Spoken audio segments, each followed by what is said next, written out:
Yeah, For real? we're Well, I yeah. need to get situated. Hold on. We're situated right now. I'm not situated. There's people watching. There's a lot of people expecting. Oh, now someone dropped off. Okay. Oh, they dropped it. Well, because they're waiting for you to get. They were waiting too long. They were like, "Fuck this." Oh, I guess I should actually hold on. These aren't even headphones. Are these the headphone slots? Headphones. Oh shit! Why is this not even a headphone slot? Well, I guess it's okay if we. Oh, Monica's watching. Monica's watching. Let's see. Hello, Monica. Well, I guess we don't even need headphones if we just listen to this quiet. And then she goes, "Where are you?" And then she says, "Katie Holmes divorced him for a lot more than that. I see what you're doing." Oh, we could go live now. Hello. Oh, we don't have any lights on. But we can bring this light on. We could do hello.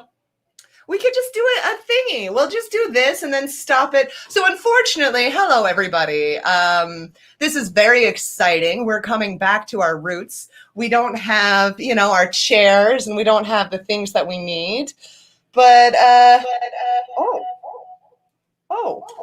I could take those. What's the? Oh, that's us. That's us on that. So this is great. So we'll just do this. You gotta. Because that's you. We plug the headphones into here. Yeah, I know, but you're here right there. But you said you But watch, you need headphones, right? Yeah. Hello. Oh, I see. We could do these. And you said we can listen through that. Oh, I don't know if the headphones work on this. Does it? Hello, everybody. Welcome to What to Watch.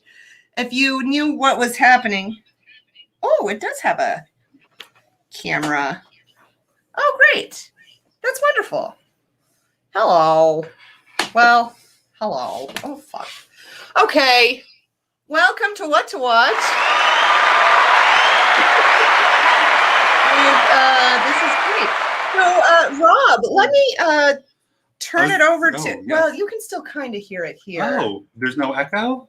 I don't think there should be. Well, hear it. You'll just hear us talking on it. And there's only one. Oh. There you go. Okay. Hello and welcome to What to Watch. We're here, and then while Rob talks to you, I'll get the little light so we look better. Oh. So, yeah, just, bear with us. Yeah, I apologize for not being ready. Our guests were ready, as always. Well, we do have 2 guests with us tonight. Let's say hello to them. Yes, we have Teresa. She hasn't been here in a while. Oh, it's been so let's say hello. Thanks for having me. How you doing, Rob? How you doing, Melissa? Oh, thanks for having me. Sorry, it's loud noise coming from over here. I can't really hear. But anyway, see anything good lately, Teresa? Yeah, I went to the movies on the first day. They were open again in New York City. Yay! So my husband and I, we went to go see Raya and the Last Dragon, which was amazing. We saw it in Dolby, so we had like the reclining chairs, you felt like the rumbling and stuff like that. It was great. So good. Awesome. That sounds like fun. I can't wait till I go back to the movies. For sure. Yeah. What was it like after all this time to finally be back? Uh-oh. I mean, it was like really exciting. I was literally like, I couldn't stop like moving, because I was just so happy. I was like, I'm so excited. But when we walked in there, it was pretty empty, which was good. We had bought our tickets beforehand. And like what they do is when you buy the tickets, they X out the 2 tickets like on each side of you. So then that way you can like social distance and stuff. So then that way it's like 40%, I think it's 40% capacity. And with the popcorn and stuff, the only thing is they have to give you everything. And like the butter comes in little ramekins. The soda, you can't get soda on your own. They have to get it for you. What's the point of the popcorn then? There is no point. Well, I mean, it was you want more butter, you can probably ask for more butter. Yeah, but they had concessions. But it was, we felt very safe. There were like sanitizing wipes literally every corner. There's sanitizing wipes. So, and it was pretty empty, which was good. And I think it was sold out. And Liam Neeson apparently was at a screening at 7:00, which we didn't know about because like we would have like just like stuck around for another half an hour just to wait for him. But we saw like the press photographers and like the news crews just like waiting for his arrival, I guess, because he was going to greet people. Like there was like a sold out showing of The Marksman at 7:00, and he was going to be there in the theater being like, "Hello, everybody. Welcome back to the movies." That sounds real quick, Janet. If you can hear us, why don't you pop that poster up of the movie that Teresa was talking about, so everybody knows what it is and to check it out. Yes, fun fact. I believe is a typo. I think she meant to write is not.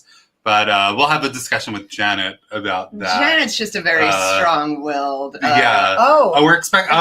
You know what? Just tell me what what that was, and what was it called? We'll just freestyle. Well, she was busy doing the lighting. While I was busy doing my sound check. Raya and the Dragon. Raya I believe and Dragon. Oh, here it is, and then we'll just search for that. Oh, that's cute. I've seen. Okay, we talked about this already, or no?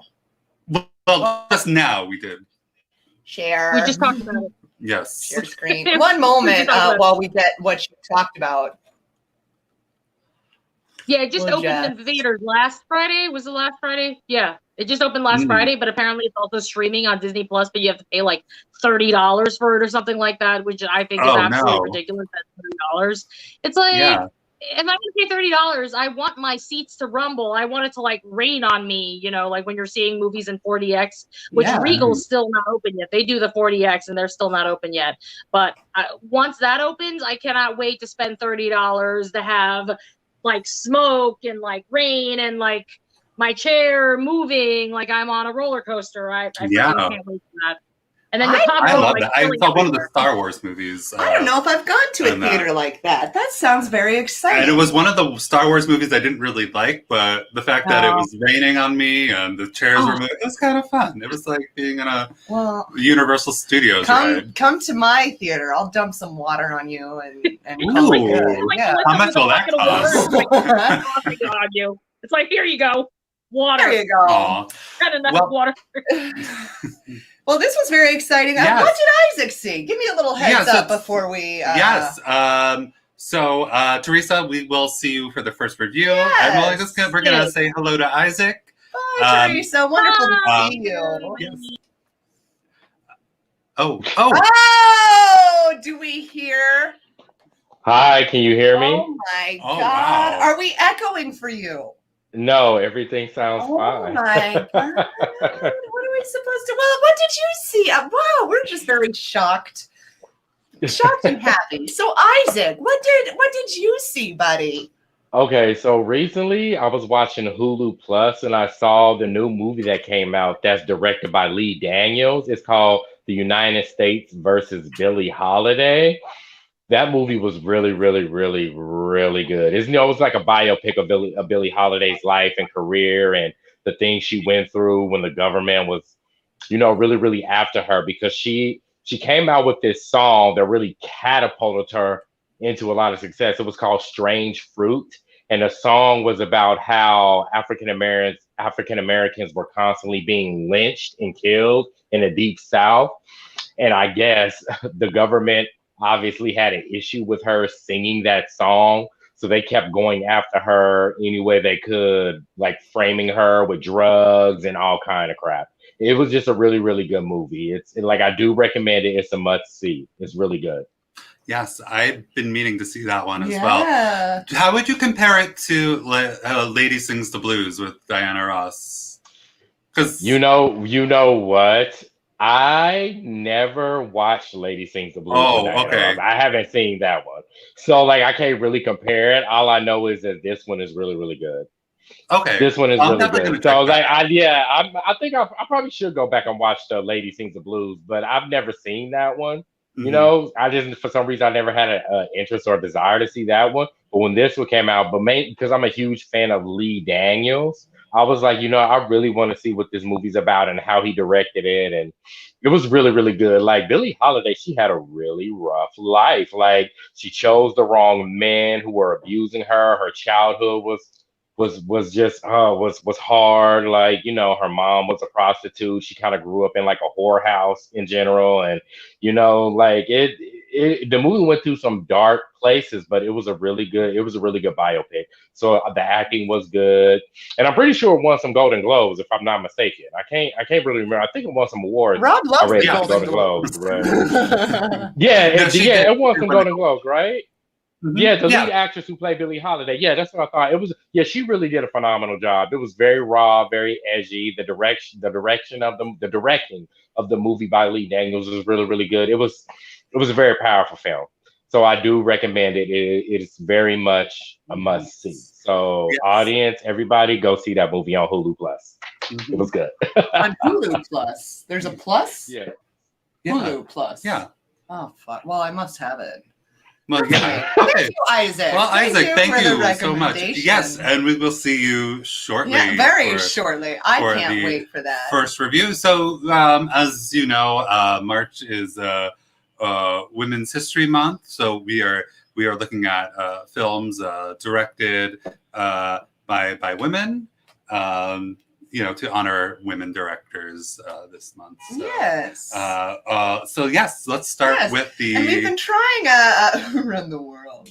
Who does? Beyonce. And girls. us. Beyonce, that's the women. song. I'm a woman. So I can't wait. We have been doing a new format. So this has been a little bit, if we do lose you, I'm sure Isaac We will be right back. That's why. Okay. Where's Mama's drink? Okay. And then read the cue one more time. Major League Baseball. Okay. Major League. I'll put. Oh. Ooh. Hello. Why? Oh. Maybe I'll just exit out here. That's why. Aha! Bitches. There we go. Okay. So sorry. All right. Major League Baseball. So okay. So go. Oh, now? Oh no! Should I start reading? Yeah. Oh. Yeah. So first up is Penny Marshall's 1992 film A League of Their Own, a sports comedy drama that tells a fictionalized account of the real-life All-American Girls Professional Baseball League, the AAGPBL for short, that was created when World War II threatened to shut down Major League Baseball. Okay, perfect. So two of the characters we see recruited are a pair of Oregon farmers' daughters, played by Gina Davis and her kid sister, Lori Petty. John Lovitz, who you see there, he plays the fast-talking scout who recruits them. Let's watch. I am so excited to watch. I'm so excited I nailed that cue down, honestly. Yes, Major League Baseball was your cue, and you got it. With no help from me. No help. Whatsoever. Aww. Now, have you ever milked a cow before you've gone off to play some baseball? No, I have not before going off to play some Not baseball, before a but big major league But I've game. milked a cow before. Cow? Oh. Yes. That's the guy. He's starting a Girls baseball. What? Wanna play? What? What? Really? Oh, my eyes are so big and I'm so fragile. Professional baseball? Wow. They'll pay you I would take $75. That's more than I have in my bank account right now. Fuck it. Well then, this would be more, wouldn't Come it? on. Interested? $75 a week. Work from Yeah. home for $75 a week. Well, so while joining other young women for tryouts in Chicago, the sisters encounter two New Yorkers played by Madonna and Rosie O'Donnell, who eventually will be a part of their team, the Rockford Peaches. Yeah, because peaches are very Sweet. Like, cute. oh, cute. And Cute peaches. You know, they got Now, over 100 girls. This is about where I said, oh, this is just Grease. Tell me more. No. Throw the ball. They didn't play baseball at Greece. They didn't, but oh, Some of them are going home. so shocking. How did she catch a ball? How Like, well in your hand? Oh yeah. Oh, that too. Yes. Oh. The ladies who make the cut eventually find out that they are being marketed as much for their bodies as they are for their bats when they are presented with their uniforms by the league's promotional manager, played by David Strathairn, as we'll see in this clip. That was kind of funny. I mean, Oh, that joke that Rosie O'Donnell made. That's what I meant. Ladies. Aw. Ladies. hey, stop complaining. You can't play ball in this. You can't play ball with us. That's right. You do what we say. It's our game. We'll do what we want. At home, we'll play in a bathing suit if I ask them. We'll play naked if we ask them. I don't care. Yeah. They'll do anything we Oh, want. We're baseball. Oh, Oh, I think that oh wait, no. yeah, I was right. Okay. Where am I? I'm confused. You're- Oh, Tom Hanks. Oh, right. Yeah, We're on the that's Tom him Hanks. right now. He That's plays the Tom. team's crusty manager for the Rockford Peaches. We've got a two-run lead. He's a former home run major leaguer who blew his career through alcoholism, and now he's clearly taking his frustration out on his players, as we see Honestly, here. it's Because I don't just- know what she did wrong. I'm just That- common sense, probably. Aw. Are you crying? That's right, you're not. There's no crying. There's no crying in baseball. Why don't you leave her alone, Jimmy? Oh, you zip it, Doris. I've heard that quote, and I am so honored that I know where it came from. And of course, it's not long before there are disagreements between Davis, the team's star player, right there, and of course Hanks, the cynical manager, as we'll see in this scene. Yes. What does that mean? Do you know? It means be an idiot, throw the ball. But she's at the bat, so why would she throw the ball?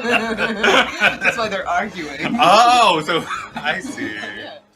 It's not that hard. Yeah, see? It's not that hard. Hey, who's the guy? Get out of my way then. Wow. Okay. Oh. Well, let's talk about it. I said, Oh. hello. We're having a little bit of a technical difficulties, but What else is we new? would love to. What else is new? We would love to just say hello to Brandon Peters, who says hello. So Yes. we would also Would love like to to say say hello. hello. Brandon, if you would like to criticize anything, a lot of our new people like to do that, but you know, we're very excited that you actually had a little comment. I got to meet John Lovitz. He's a good dude. Oh, Which I wow. will say, when I hear somebody is an asshole, I can't watch them perform anymore. It makes me sad. Like, screw you for being a dick. Like So James thanks, Corden? Brandon. Brandon, you know, we want to say we've been better in the past, but this is kind of This isn't that bad. Yeah, this this is is fine. I mean, we fine. made it. Yes. Oh, okay. So we just watched that. That was wonderful, and that was baseball movie. So let's go into that. That's all you. Oh, yes. So a league of their own. So yes. This is the very first time I've seen this film. Oh, Which is really? very- yes, Wow. yes. I mean, I've seen this film before. It's been a very long time since the last time I did see it.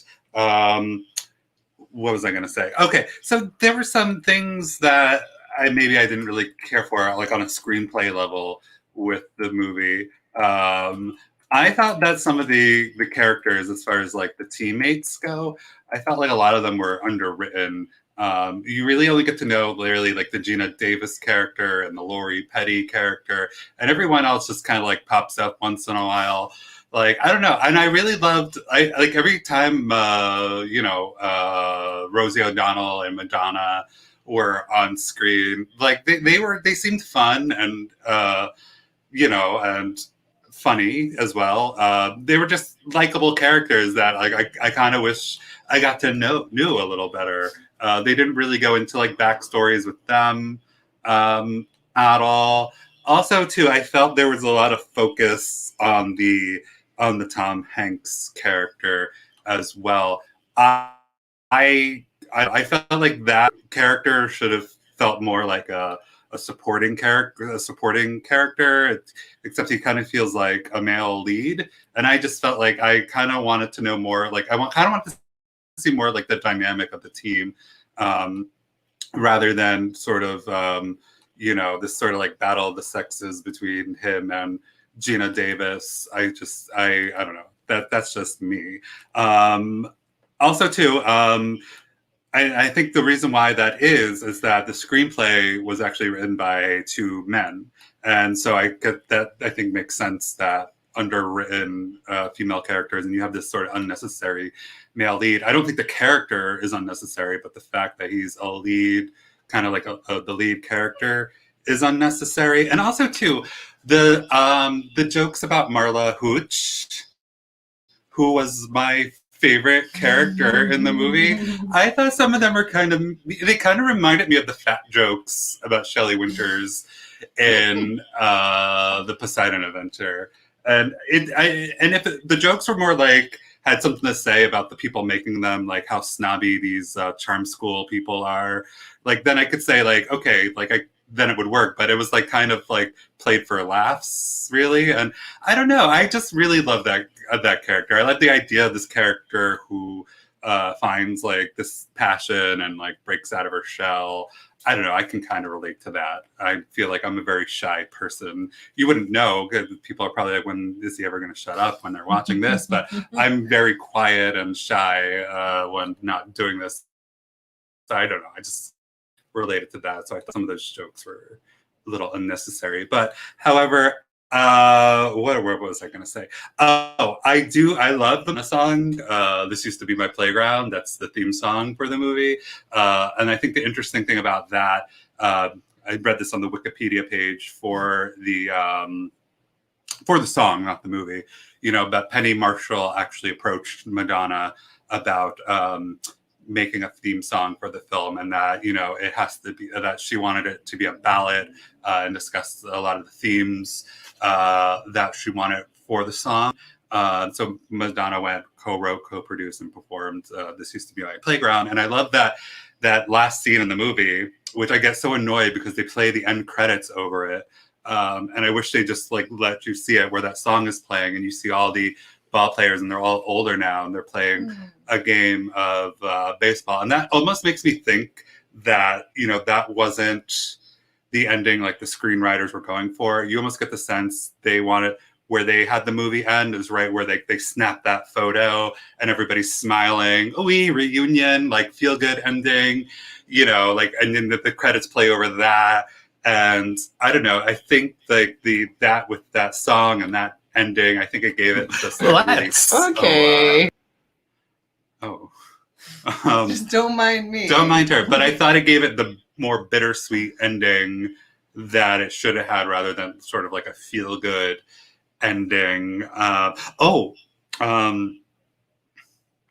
forgot to mention too, back to the screenplay, that there was actually supposed to be this love story subplot between Gina Davis and the Tom Hanks character. There's actually a deleted scene on YouTube where they kiss, and I'm so happy they cut that scene out of the movie, because I felt like that would have been so cliched. Obviously, it's like they have to like fall, they have to have like some sort of romantic connection. And also too, I don't think like there's a moment in the movie where the Gina Davis character, her husband comes back from war and she's having this internal struggle. Do I continue playing the game, or do I go home and be like the dutiful wife that takes care of my husband?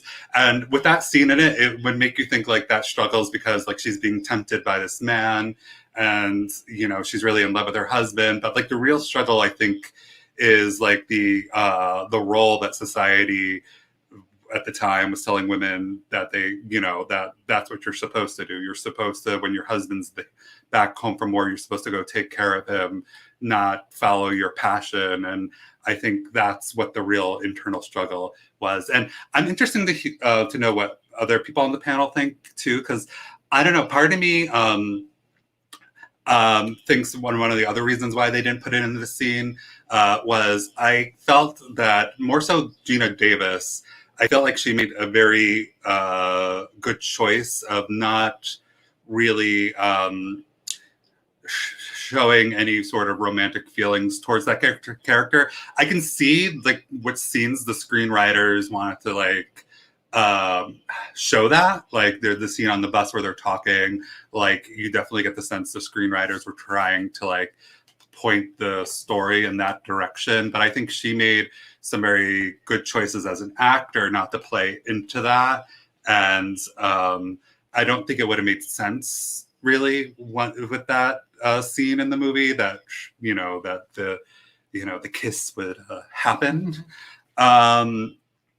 But overall, I think even though I think there's a lot of flaws, or not a lot, a few flaws, it's still worth seeing. I think Gina Davis's performance is great in the movie. I think it's also an interesting part in women's history during this World War II era, where there were many fields where women were called to come and sort of take over, and then was sort of like, well, we don't need you anymore once like the war was over. And I think it'd be interesting. I feel like it's a sort of a story that's not told enough. I think, not to say like somebody should go out and remake A League of Their Own, but like again, like there are other fields of work that they could focus on.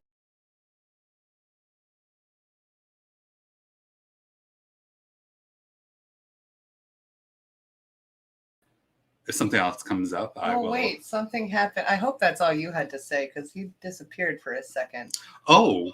But I'll take this opportunity to, we have is this the first time Melissa has seen this movie? I said yes, and Michael said how? Well, Michael, if you're not aware, I came from this glorious land called Utah, where if we weren't learning about that, we didn't really learn about much. We have also your lovely husband, who says hi. He hasn't really talked shit yet about our sound. And then Brandon, our new favorite. Don't worry about haters. I have one or two. Oh. I mean, I think we have more than that. Yeah, a lot more. And we try not to worry about. Clearly, we don't. We do this every week. And then he also says that's you a good guys movie. should I watch Evil have Dead watched 2. that. That's a good movie. Maybe when we do our Spooktober 2021. Just around the corner. Just around, you'll wake up tomorrow from a nap, and it'll be a there. Spooktober, yes. So we'll get there. Thank you so much, Brandon. Okay, well, I have to admit, A League of Their Own. I will make this brief, as nobody really wants to hear about, like all of my life. But as part of my life, I am a very, very busy individual where, like I'm donating. Here's your thing. Oh, yeah, I don't really need it right now. Just some of the clips are running. Yeah, that's okay. That's true. Here I am. She's been a very busy person. I've been a very busy person. So unfortunately, as much as I want to say, oh, yay, women's history, I had this on while I was doing a couple other things to, keep on track with my life.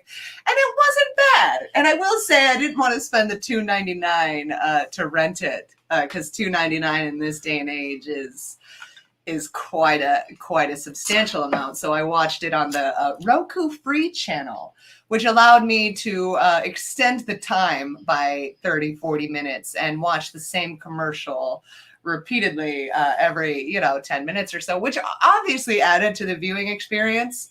But yeah, it was fine. It was fine. Good for them for playing baseball. My grandmother, she was a very wonderful, established woman. She was a huge, I love to watch the Dodgers. The Dodgers are my team. And I would always go to bed whenever I visit her, listening to the, baseball. So good for baseball. But I hate baseball. So this just felt like a Grease with no show tunes. Mm-hmm.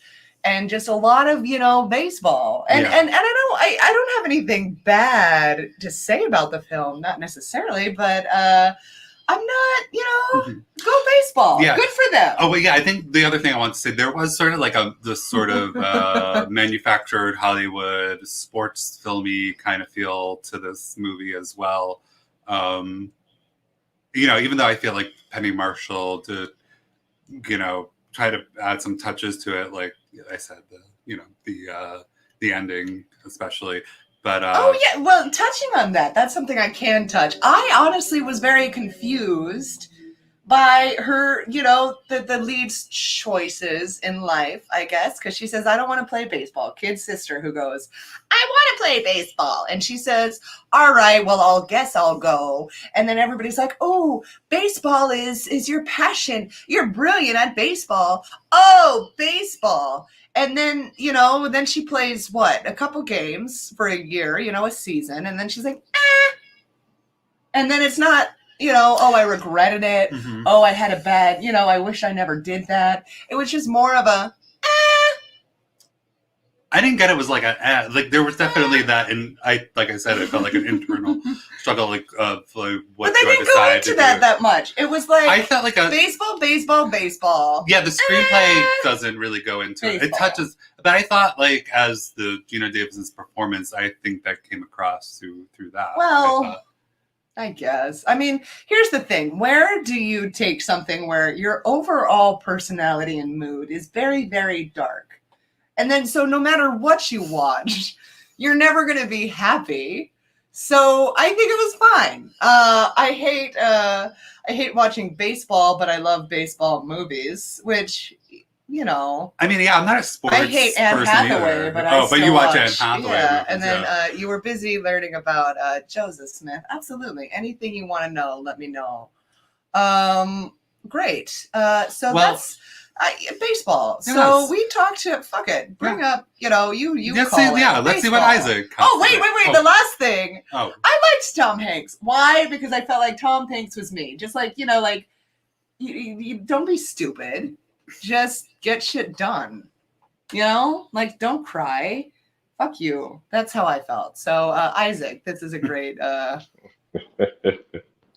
my gosh, yes, there he is. Can you guys still hear me? Isaac. Okay, Yeah, you guys can still hear me. Expecting a sound issue. No, Yeah. I really love this movie. I've seen this movie many, many times, and it is such a cute, fun movie. Like I have nothing negative to say about this one. It's just Gina Davis was good in this movie. Rosie O'Donnell, Madonna was good in this movie. I love their characters. I thought the Madonna character and Rosie O'Donnell's character was very, very funny. Tom Hanks was funny. There's no crying in baseball. I love this movie. And also, again, the title song, this used to be my playground, something like that. That's such a cute, beautiful song. Like, I really have nothing negative to say about this movie. I've always liked this movie. I've seen it many, many, many, many times. And so, like, it's just a cute movie, and it was fun to revisit it and rewatch it again. Because last time I saw it, I think I was still in college or something, and I just wanted to watch it, so I did. So it's been some years since I watched it, and rewatching it again. This was a good pick. It was cute. It was fun. I had no issues with it. Like I can't trash it because I loved it. Like I love this movie. Now, do you like baseball? No, I don't like any sports at all. Any sports at all, like I really don't pay attention to. But there's certain sports themed movies that I like, which is interesting. Like I don't like watching sports, but sports themed movies I like. Like I love this. I love the movie Remember the Titans. There's this movie called Miracle that I like. Like you see what I'm saying? It's like I love sports themed movies and movies that are like based on true events that are sports related. And like I like the Mighty Ducks. I think that's a cute movie. Like, but I just don't like sports in real time. Like, but this movie is good. It's really, really good. And I thought the ending was cute too. With showing all. I thought to me that ending was like bittersweet. With you see the credits going up and you see all of them older playing baseball and stuff like that, revisiting all that stuff. I was like, oh, that's so cute. All these old people still playing the game. Screaming at the umpire, like it's in. Yeah, my future's there. Aww. Yeah, I got a question though. That I don't know if you know the answer to this, Rob, but that last scene where it shows all of those older women playing baseball, were those actually the women who played in that league, or were they all actors? I'm actually not sure, to be honest. Okay. Because I was thinking, I was like, this. I had that same thought, though. I had that same thought. I was just like, I wonder if these are actually the women who play. They're just, or is it just actors? But anyway, But you know, the Real movie quick, was Janet, cool. if you could Google that and then put it in the fun facts when you find out, that would be appreciated. So we'll get on top of that, Isaac. This is Michael who wants to just, keep chiming in about baseball things. Oh yes, oh Michael, yes, oh my God, I love Field of Dreams. None of these are, and you know, none of these and are you know, exciting to me. None of you these. don't like. No, Okay, no. wait, you don't like Field of Dreams? What about Angels in the Outfield? You didn't like that movie? No, like either? it's baseball. Like, why do I want to? No, there's like, I'll hit a But they're ball. It's cute. fine. I But can like, hit shit. oh my God, those are such good movies. Like I see, like I love sport themed movies, but I Oh, hate we're sports. real life players. That's exciting. Yes. Oh wow, that was good. Okay, so that makes it even more cute and sweet. The fact that you saw that. Like I have nothing negative to say about this movie. I loved it. Like you see what I'm saying? So Yeah, it's yeah. a nice movie. It is. I guess I don't know. Just baseball, I guess. I don't Okay. know. Let's see what. Well, I mean, Yeah. yeah. Let's see what Teresa Hi, has to say. Teresa. Baseball. Hi, Baseball, Teresa. Well, we actually told you a couple. I don't know. All right, let her Teresa. talk. Let her We're talk. okay. Hi, Teresa. Hi. So I'm not a baseball person, but I guess I enjoy baseball movies. I loved Mighty Ducks. That's not baseball, but like I'm not a hockey fan, but I loved Mighty Ducks. And this movie actually kind of reminded me of Bad News Bears, which I also recently saw. All the Bad News Yeah. Bears, because it's the same kind of thing. Like like has been coach, alcoholic, trying to make these people good and stuff like that. And I don't know. I thought it was really cute. This was actually the first time I'd seen it. I saw it like a couple of months ago, and that was the first time I had ever seen it. And I thought that Madonna's credit was too high on the poster because I don't think she's really in it that much for because she's credited like Madonna, like these three people, but it's just because she's Madonna and freaking she's famous. That's what. I didn't even know who Madonna was for the first. You thought half it was of the Lori Petty character. Yeah, that we I know. was like, who's Madonna's in it? Yeah, Madonna was in it, but I don't think that I think she only got that credit. Like, I'm sure that they worked out a deal with Penny Marshall. It was like, hey, can you be in my movie? I'll put you on the poster. And it's like, I don't think she really deserved to be on the poster when all these other people could have had their credits way higher than her. I don't know. That's just me. But I liked it a lot. And I didn't love the song. Rob, I know you love the song. I didn't. I was just like, I don't know. I just felt like there could have been, I don't know, something more fun. She could have done something more fun, like Lucky Star, like something like that, like more upbeat or something. I just thought it was like a little more. It sounds like more melancholy. I guess you're supposed to get like a tear at the end when you see all the real players playing and stuff like that. So I guess that's why they have that. So then you're supposed to want to cry. You're like, oh my God, these people actually played. But I don't know. Like, I wasn't crazy about the song. Sorry. Do you know what? That's how bad I am. Cool. Yeah, it's been a week. Oh. It's been some time. Well, this was fabulous, though. We're still here. We're still trucking along. We're still trucking along. Yes. Well, this is fascinating. Yes, Who this run is the world. So, Isaac and Teresa, we will see you for the second review. Okay. Okay.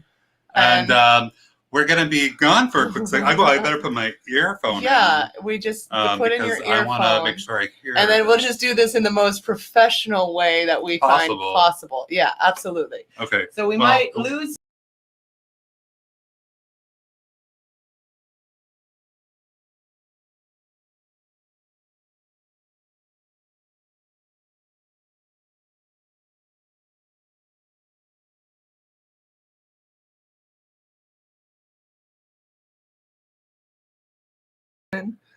Next up is Jane Campion's 1993 film, The Piano, a drama set in the mid-19th century and is about a mute Scottish woman played by Holly Hunter, who is brought to a remote coast in New Zealand, along with her young daughter, played by Anna Paquin.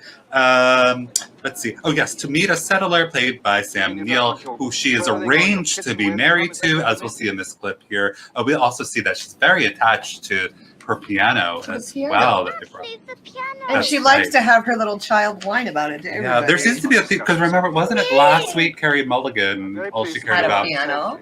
And oh, that's all she cared about. And then a couple months ago, we just had children whining everywhere. So this is a great theme. After they've taken No, the piano. Grandpa.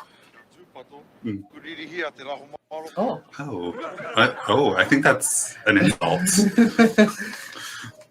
Well, I don't even know what that means. You prepare yourself for a difficult journey. Yes. Difficult. Bush would take clothing in the mud. It's very deep in places.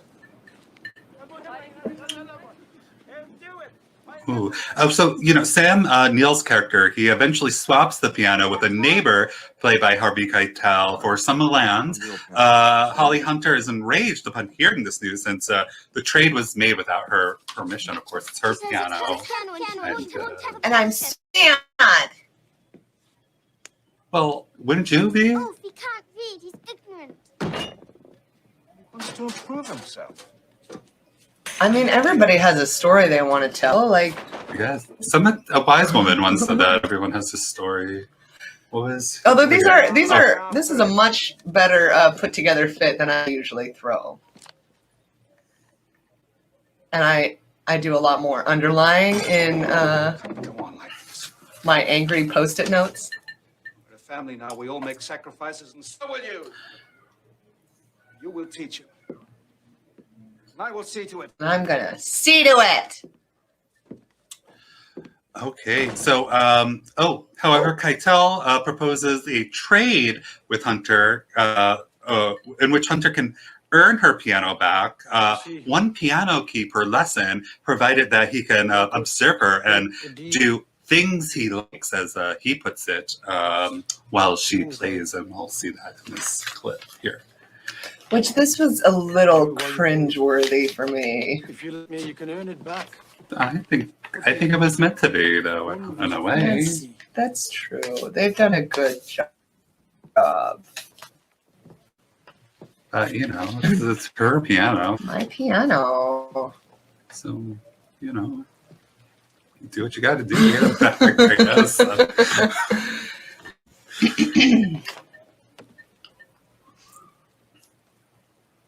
Your dress. Come on, the color. I got that. Yeah, I'm still trying to keep up. For every black one? Yes. That's a lot less. Half. All right.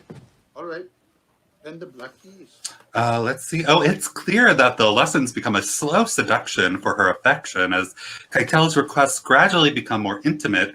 Hunter reluctantly accepts in order to gain her back her piano, but does not give herself to him in the way he desires, as we'll kind of see in this clip here. She's going to start playing. He'll do something that he likes. Yeah, I'll do something that I like. I like Sudoku puzzles. That's something I like. I like to watch people play instruments like this as well. Oh, I mean, I wouldn't mind doing. That what I meant was a puzzle. Like she Support. plays the piano. Like, Well, absolutely, but this is yeah. more of a let me support you and let you know that I'm here, right here. Yeah. Exactly. I want you to know you're not alone. I want you to know that I'm always watching. And I'll always be here for you because I care.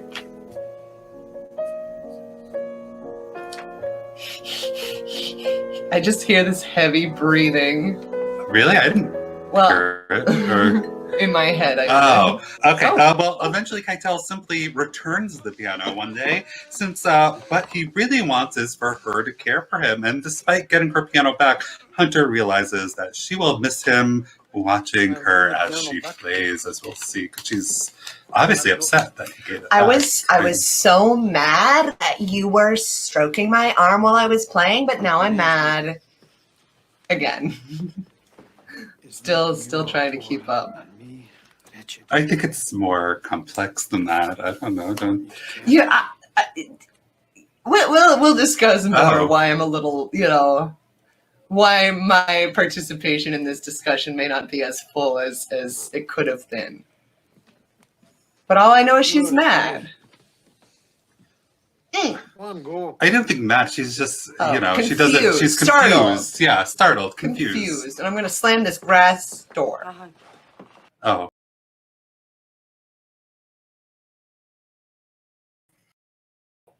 Hello, something's going on. Well, Rob. Well, the piano. The movie. piano. The piano. Well, movie. also too, I probably forgot to mention, Jane Campion, who's from New Zealand. She also wrote the screenplay for this film as well. It was produced by Dan Chapman, who's from Australia. Just throw that out there. Wasn't a Hollywood. It wasn't produced by and made by the Hollywood system. Is basically what I'm trying to say. So this movie is a classic. I think I remember. I remember the first time I think I saw it in like a film class in college. I think it's something I think people who do go into film should definitely check out and study. I just love the story of lost souls sort of cut off from the world and literally living on the edge of the world, and coming into their own. And I just love the whole gothic feeling of the movie. I think one of the things that I find interesting is just like the comparison between the natives and the colonists.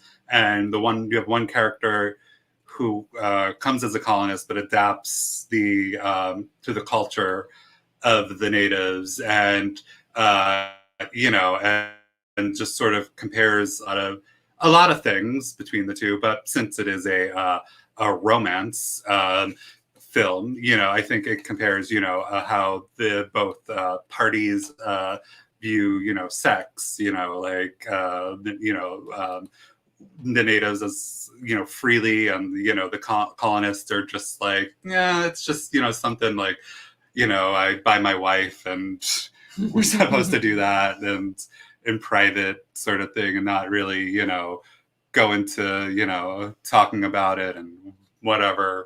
And also too, the idea too of sort of, I think, portraying eroticism in different ways. And, in this case with the Holly Hunter character, since the only way for her to communicate is through her piano. And I guess that's one of the, I think, interesting things about this movie is how that's the piano playing is portrayed as a form of sort of eroticism as well. It's just a beautiful movie. I love, the way the characters are written as well as acted. Everyone's great. Anna Paquin, amazing. I thought that was terrific. I think I don't know how old she was. I think 11 or 10 or 11 at the time. I mean, the casting director, whoever they were who found her, I'm just like, they struck gold with that, with her in that performance. It's interesting, like I mentioned, as I was mentioning before, it wasn't really it wasn't Jane Campion and the producer being from New Zealand and Australia. This wasn't a movie that was produced by the Hollywood system.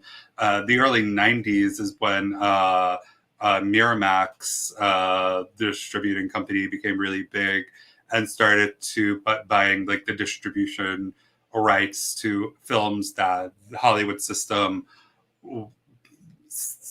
saw certain films as like, oh, like general audiences aren't gonna like this, so we're not interested. And once I think it was the early 90s when Miramax I think was bought by Disney, I think, and then they were able to really bring these films out into like a wide release to like the general public. And the film, it actually was a big hit the year it came out in 1993. It made $140 million box office on a $7 million budget. And I think that really sends a really important message, what audiences are really looking for. They are looking for unique storytelling.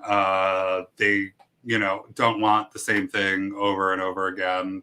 I thought it was interesting too, and I thought about it as I was watching these movies, both A League of Their Own and The Piano, because they both came out around the same time, both directed by women. One, sort of this traditional Hollywood sports film, and this unique romance, and just I don't know. I just and I think.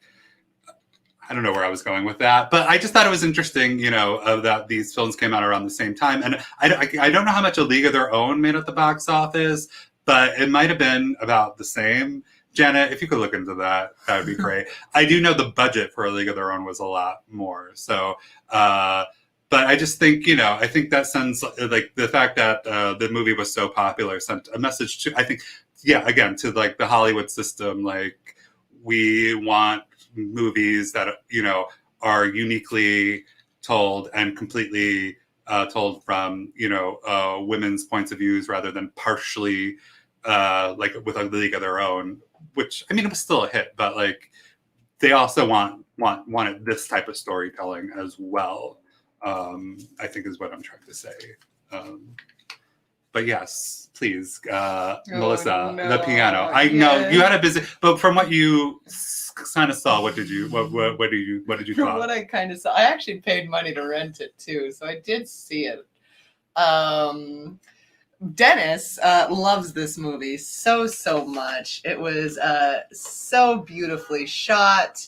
I love the way that Jane Campion objectifies Harvey Keitel, and then through the camera shots. Now, I will have to say, I'm very mortified and I'm very embarrassed. I'm very ashamed that with The Piano, this looks like it was a film that was, something that should be watched. It was very gorgeous. It was shot very beautifully. Now, if you, just on a little side note, I've been a little busy with some other projects, trying to like stay alive and not lose my mind. But I had this on, and we talked a little bit in the past about, hey, when you watch a movie, maybe you should watch the movie, right? Because I was like, you know what? I'm going to just have this on and I'm going to watch this as I do my work.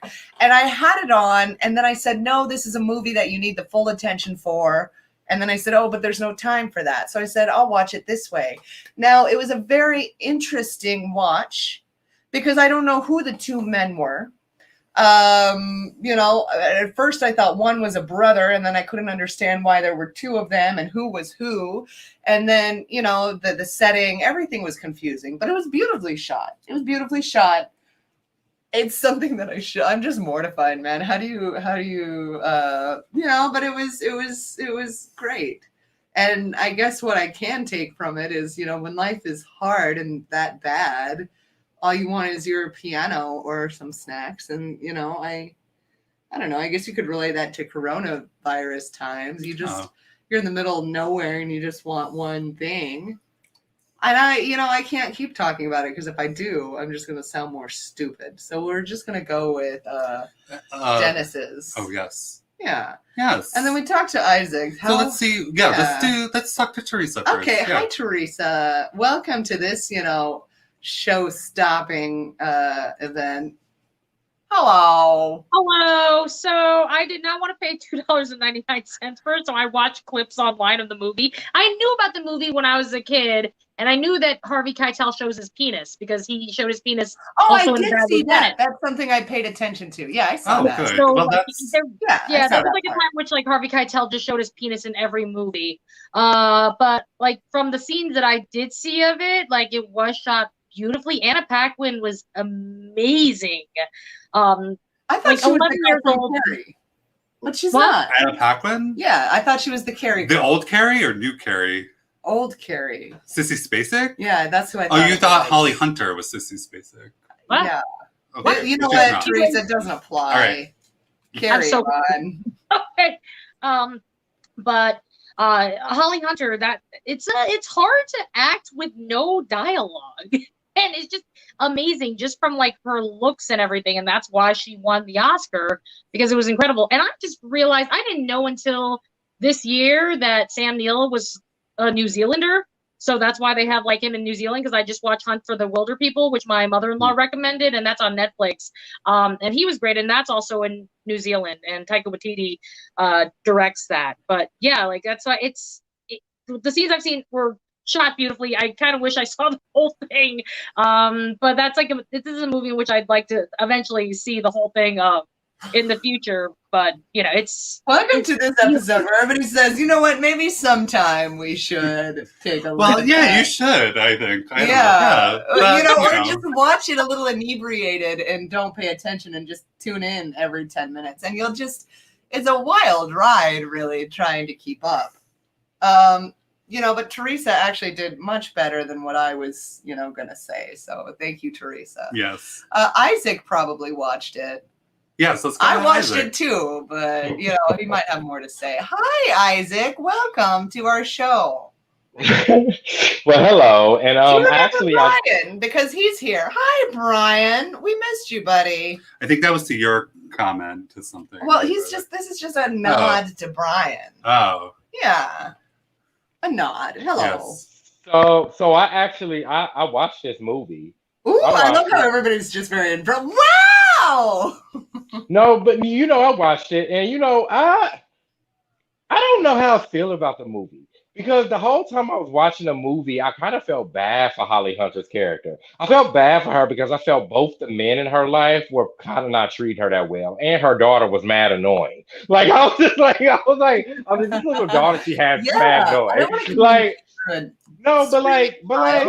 no, but like all she wanted to do was play her piano, and she had an arranged marriage. Her husband forced her to give piano lessons. So she gives piano lessons to this guy, or she's trying to give piano lessons to this guy, and he's just seducing her and making sexual advances at her the whole time. He eventually gets her in bed. Which one was she married to? Sam Neill. Which one was that? Oh my God, Melissa. This guy? The one who slammed the door and was like, we're a family now. You gotta make sacrifices. Oh boy. That's who she was married to. Oh boy. Isaac, I was confused. That's because you wasn't really watching it. That's because you wasn't really watching it. No wonder you was confused. You weren't really watching it. You gotta watch the movie, girl. Like, no, I'm talking about I was confused. Duh. Like no, but I just felt bad for her because I felt like her husband was it was an arranged marriage, so obviously she wasn't really madly in love with him. So, and then like she was trying to get piano lessons to this other guy. He kept making sexual advances at her, talking about, "Oh, I give you back your piano if you basically just hop on it." Like, I was like, my goodness, can't she just play her piano? And then her husband was getting all jealous. I mean, he cut off her damn finger, and it was her daughter's fault. Her finger got cut off. No, I was like, what? Oh shit! I'm sorry about that. No, it's okay. Well, that's crazy. I didn't know that he was the husband. I thought the other guy was the husband. Yeah, I watched this movie in complete confusion. Girl, how you a lead host of this show and then watch the movie? Oh my God. How she a lead host of this show and then watch the movie? Okay. At least I sort of saw it. They were, at least I know there's a piano in it. Yeah, I mean, it was cute. Her daughter just got on my nerves. I was like, if this little girl don't sit down somewhere. Like, I was just like, but it was a cute movie. Like, I don't have too much negative things to say about it. I just felt bad for her character the whole time. Because I was just like, all she wanted to do was play her piano. And at first she didn't even get her piano, because when she first got to the shores, the guy she was married to was like, "No, I'm not taking this piano. I gotta stay here." And she was basically like, "Please, I want my piano." And he was like, "No." So then the other guy, she has a piano, but she doesn't know how to play it. She does. She was Melissa. Oh my God, she knows lessons. Oh, but I think the main thing about piano is just that she just doesn't want to play it. It's really her main source of communicating since she's new. Right. So that's why it's so important. Yeah. It's not like, I miss playing music.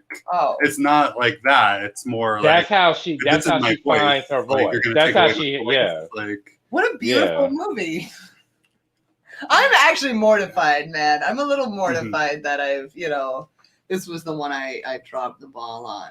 Yeah, I mean, it's a cute movie, and like the mute. That's why I felt bad for her because I was like the mute, like the piano is her voice. It's the way she speaks. It's the way she communicates, and all she wants to do is to be able to play it and live happily ever after. But all these other things keep happening to her. I mean, the ending, I guess, kind of wrapped up in a good sort of way. I mean, you already told everybody the ending, so it's fine. Well, I didn't really tell. I didn't tell the ending. I told some of the events that kind of was happening towards the end of the movie. But like, I guess the ending it ended up sort of on a bittersweet note. But it was just like I just kind of felt bad for her character the whole time. Like you see what I'm saying? Because her father married her off. She travels across the country and ocean to marry this guy who's very possessive. The other guy is seducing her, and all she wants to do is just play the piano. And I just felt like it was such a struggle for her just to have her voice and just to play her damn piano. And I was just like, why come she just can't play her piano? Like all these men are just taking advantage of her. And even though she ended up with okay, you know what? I'm not. That's gonna be a spoiler, so never mind. No, we know she has a affair with the. Okay. Now, I mean, well, God, I just felt like the reason why the affair kept happening, the affair happened because he kept pressuring her. It was just like, have sex with me, have sex with me. I want to touch you. I want to lay with you. Have sex with me. Have sex with me. And she was just like, I mean, I felt like I don't know. I felt like he was taking advantage of her because she was just supposed to be giving him lessons, and he was just like showing up naked. I want to touch you. Take off your shirt. I want to see your arms and come here, lay with me naked. And it was just like all she wanted to do was just play the piano and teach him. And then he just kept making. It was like it was unwanted. It was like unwanted sexual advances he was making at her. That's all it was. It was unwanted sexual advances, and all she wanted to do was play her piano. And because she wanted to play the piano and just use that as her voice so badly, she just eventually just gave in to those sexual advances that was pressured and put upon her. But then she ends up falling in love with the guy and having an affair. So I don't know how that works. I don't know. The reason I think she falls in love with him is because he becomes enamored with her like when he first hears her play the piano on the beach. And and he he's kind of subconsciously gets that this is her voice. Because remember he says, I only want to do things while you're playing. And some of them are unwanted because she's very reluctant at first. But then I think at some point, I think she comes to realize he understands that. There's an understanding there. Sort of. No. Yes. No. Because here's the thing. Yeah. I didn't even watch this movie, and I'm going to have a strong opinion on it. Yes. No. And you said that was kind of creepy, and those scenes were, I thought. They were. Yeah. Yes. When she felt no means no, because here's what pissed me off, and I didn't even fucking watch it, but I know what makes me mad. It was, and as women, and this is a little bit of a rant for women's history. Take pride in yourself, man, because the force, I think absolutely every woman, and especially men too. There's a lot of cases where men feel that, sexual harassment, we're not really looking towards the men because it's not as, frequent, but it happens everywhere. And you do feel like you have to act in a certain way. So when he's staring, I mean, you can be in a position that makes you entirely uncomfortable. And she was with this guy forever. You know, like at some point, with how pushy this guy is, it's gonna happen, right? It's gonna happen. So either like maybe give into it now, or he's gonna be pushy later because he was so effing pushy. There was also a scene too in the movie that we didn't show where she does try to make love to the husband and he rejects her. So there is this need for to experience that. Wait, hold on a second. Hold on. When he's stroking her, he's naked on the bed and she's stroking him and he's like, I can't do this right now. Like, oh, right. And but so, okay. But on another, I kind of felt bad for her husband because I felt like from the moment she really got there, she wasn't really that warm to him in the first place. Well, you never. Well, no, because he took are. away the piano at first. Well, too. I guess. Yeah, I think he was I guess. jealous of the piano. Like that's why I think too. You know, like Well, of he was course. jealous of Well, her having a voice, like almost. well, I mean, he cut her it down. all, Well, I it all mean, goes down to control. well, I mean, yeah, I mean, her husband ended up cutting her damn finger off. Well, that's because he was mad because he caught her having an affair with the guy. Yeah, good. Just tell But everyone. like, no, but like, I mean, like, no, but I'm saying like her husband, like, I'm just gonna say this. I'm not gonna say what happened at the end, but you know what I'm saying. Her husband, like, when she was sleeping with the other guy, her husband ends up finding out, and he ends up finding out that she's actually falling in love with the guy. Look at Rob get mad because I'm telling you. I'm sorry, Rob. He did not fall in I'm love sorry. with Look the at guy. Rob. Okay, Rob. Okay, Rob. I'm sorry. He didn't fall in love with either of the guys. She tries at the very end of the movie, like we're seeing, like she's questioning even if life is worth living. Like yeah, she was she didn't like any of the guys. but One was she just better does than the other. choose life. Well, yeah, because but I mean, still, she did, and I mean, she. And now I'm giving it away. She starts to learn to use her voice as well. Right. By the end. Yeah, her actual voice. Watch this again. Yeah. So I mean, like, it's a cute movie. You know what I'm saying? It's cute and stuff like that. Teresa, But like, what are your thoughts on this discussion? Like, I mean, with the whole like Harvey Keitel thing, I mean, this is like 2021, so like I know that everyone's gonna consider this problematic and stuff like that but that was a different time. Back then, people like could just like stroke people. They're like, oh, I like you. I'm just gonna touch you. That's how it was back then, and you have to like have like a consent form now. And you have to have them sign on the whatever the X, like, oh, this is it. You don't like, touch and that also had to do too with, I think, how freely he was with sex when he's sort of adapting the culture of the natives who were so free about it too. And I think that was a big thing about him adapting their culture, opposed to going into their land and being like, no, you're going to adapt to our culture. But it always starts somewhere, though, right? Because women are still feeling this way. Because you're supposed to be more submissive, and she has two men who are in control. But there, like, again, too, there is a sexual repression thing going on with her character as well. I think when she tries. Well, yeah, because everybody's trying to get at her, and she's not sure yet.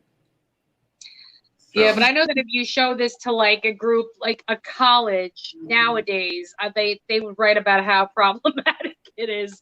I don't know. Like I'm old, so like everything that I see, I'm like, oh, back then this wasn't like that's how you court people. You touch them, you're like, I like you. If you don't like them, you're like, oh. Yes. I don't know. Okay.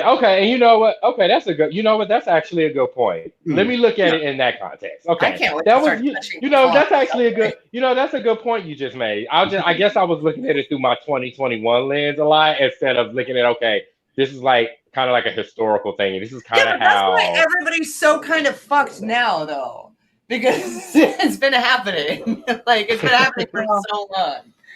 So 2021, don't touch people. We've learned that from experience. Give them a contract. It's like, can I touch you? And you have to like yes, no, like check the boxes.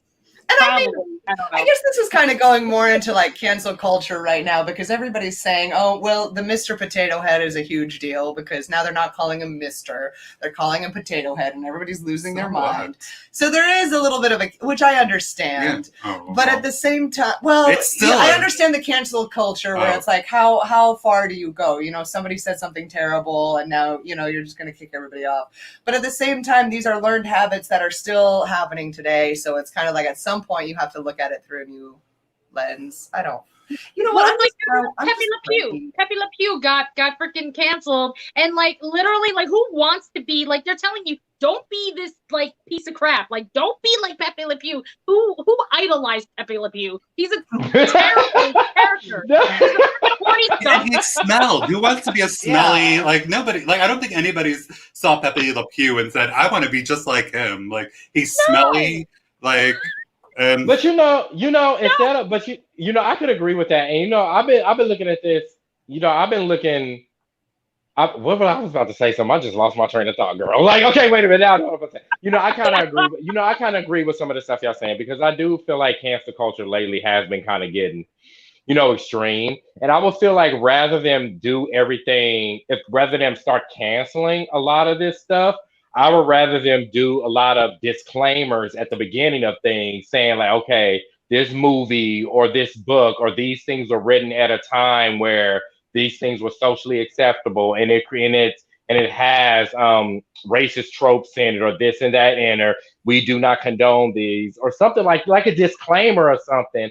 I feel like because like Pepe Le Pew, I thought it was funny. Like I never really was looking. I never really thought. I You think know, that and it's even character about kind of makes fun of people like who are like that. Like I don't know. yeah, and you know, and Yeah. it's the same thing, and Oh, you know, it's like, no. and it's the same thing with like you know, the Dr. Seuss books. They pull in a lot of them and stuff like that. And you know, I grew up on those books, and usually I can understand that a lot of those imagery, a lot of the images, the cartoonists in those Dr. Seuss books, a lot of them are based on racist stereotypes and tropes. But I would rather than have you take them off the shelf than put a disclaimer in the beginning of them saying this is Well, what and I don't somebody know. said I don't though know what that I'm these trying to are say.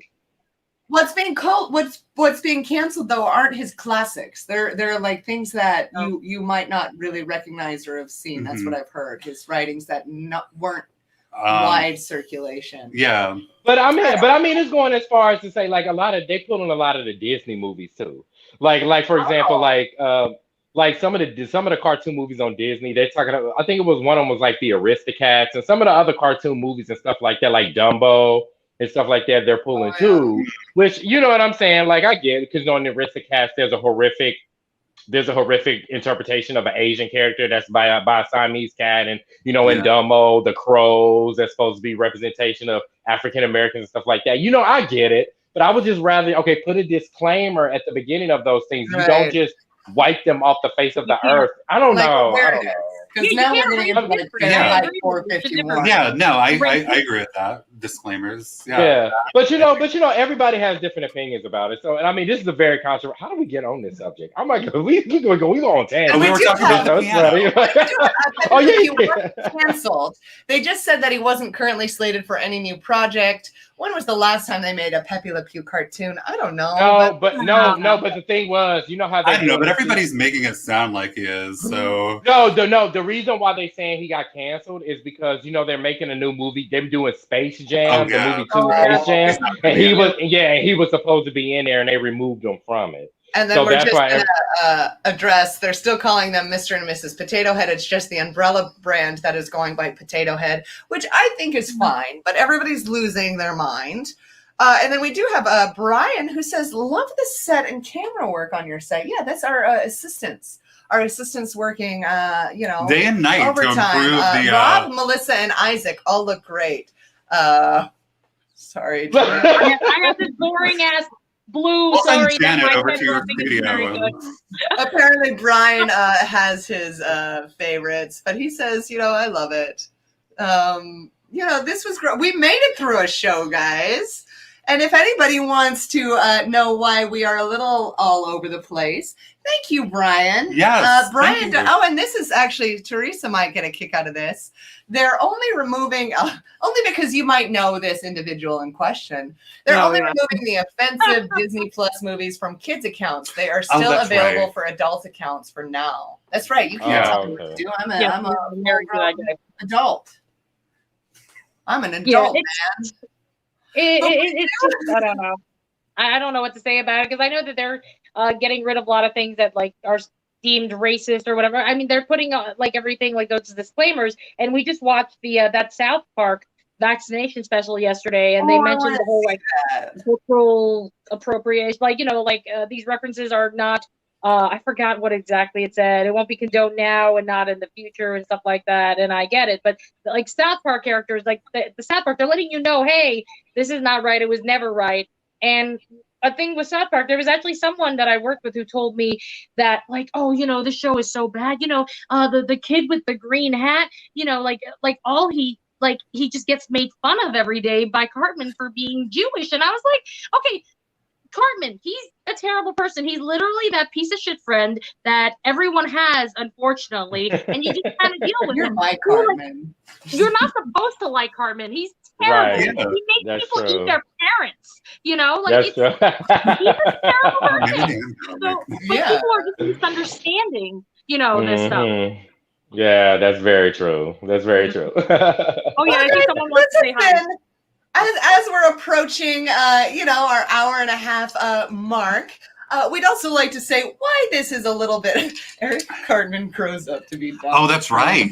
I think so. Actually, they made things so they put Mr. Garrison. They Oh, made that's things what it more was. political. Yeah, okay. Yeah, it was. It's actually funny what they. Oh, here we go. They do great work. Teresa, you look awesome. Brian, what a wonderful Oh. ray of light, Oh, Brian. thank you, And Brian.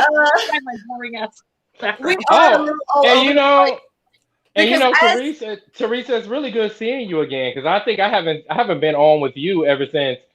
What was that movie? I think Oh, I think the last movie was like the Trolls or something. Like oh we was yeah, outside.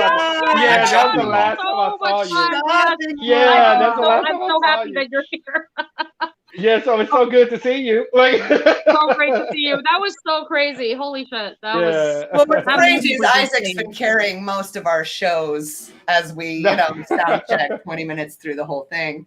But what we would like to say is we've been scraping by with bare minimum right now because, as you guys may all be aware, there is a coronavirus right now, and and it's a hoax. So screw it, everything will be fine. Oh, yeah. So Yeah, it'll be it's good. fine. Don't Just worry. go out. It'll be fine. Everything's great. Cancel everything.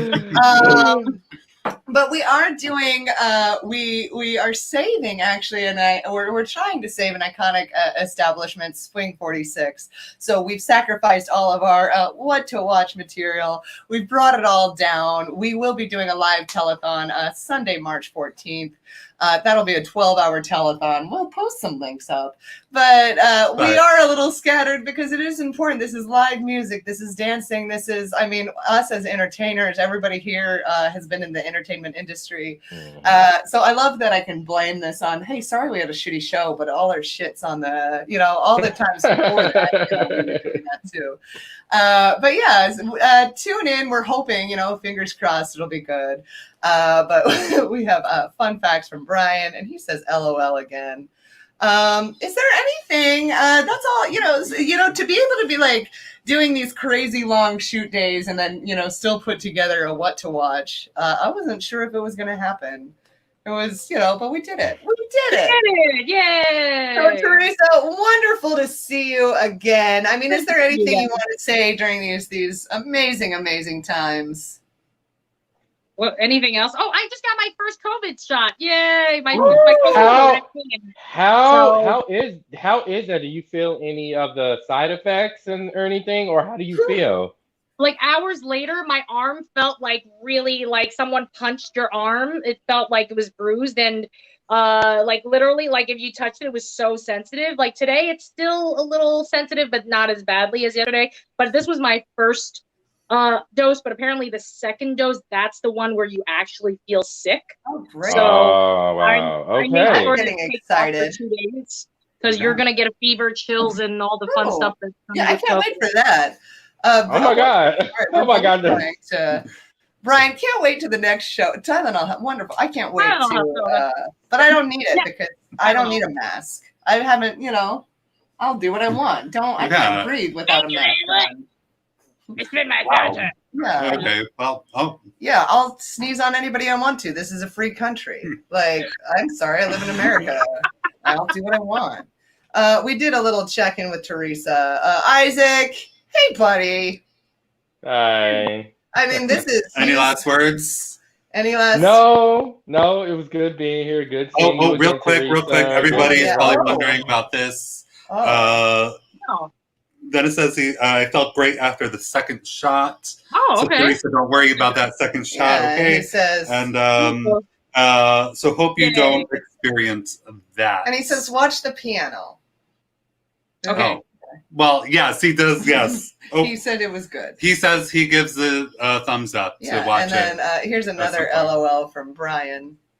Thank you, Brian. We'll just throw those up whenever you give us one because we need all the attention we can get. Yes, we love the attention, don't we? We do. So. Oh wait, we didn't. Isaac, wait. Did you get your last words in? I'm sorry. I think I might have cut you off. No, I'm good. I don't have anything to say. Yeah, okay. He's fine. Okay. Get out of here. Teresa, always a pleasure. She's fine. I guess we could say, oh, yes. Oh, and watch the piano. yes. Watch the piano. So I guess agree, we can. yes. Oh, and there's a LOL from Dennis. You know, so let's just say goodbye to. Oh, Thank you for having me, guys. Whenever you say Bye. goodbye, Bye. you know what I feel really rude about? Bye, Teresa. Oh, that's great. I don't know what. A big what do you old feel? LOL from Dennis. No, actually, whenever I like say goodbye to Isaac really bitchily and then he really goes, I feel kind of bad. Like I feel like I should say something. Okay. And weren't we supposed to say? Oh, let's just say an apology to Gabby. Hi, Gabby. Oh, Gabby, we're gonna have you on beginning of April.